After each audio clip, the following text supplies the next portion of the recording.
This ABC15 Flash Briefing is sponsored by Sanderson Ford. All roads lead to Sanderson Ford.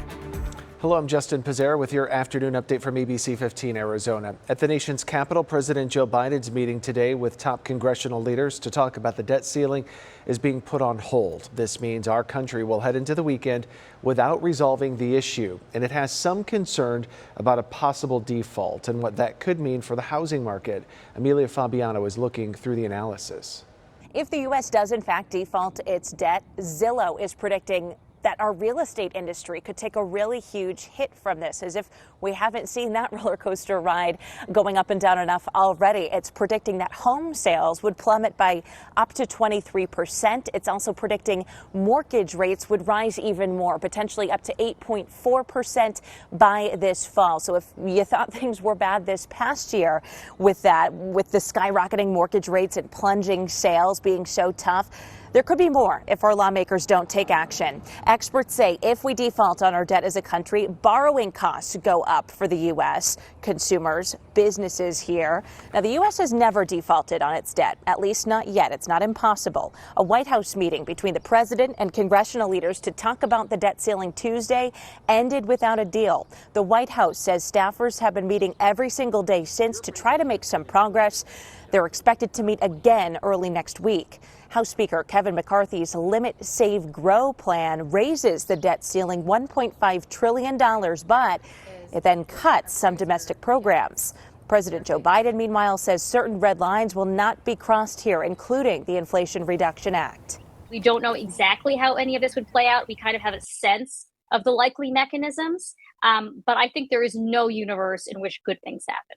The U.S. Treasury Secretary says a default could happen as early as June if a deal is not reached in this situation. Now, experts believe a default is still an unlikely outcome at this point in time, but they warn it is a possibility that would have unprecedented effects on our economy. Reporting in Phoenix, Amelia Fabiano, ABC 15 Arizona.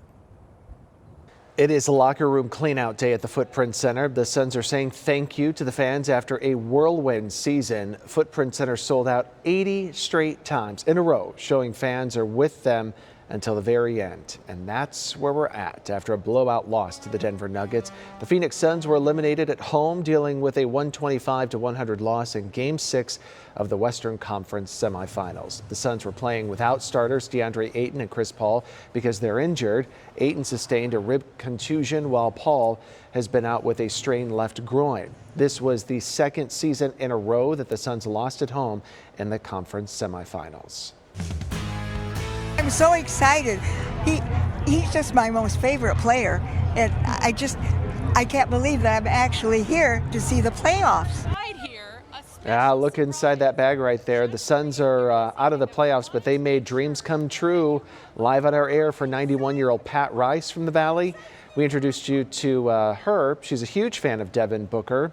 The Suns loved her so much as we did, they got her tickets and an autographed D-Books jersey to last night's game. It is National Nurses Week, and Abrazo West Campus in Goodyear celebrated with a pie eating contest with the staff there. Chad from the campus dietary unit ended up winning, which is a little ironic because he doesn't even like sweet stuff.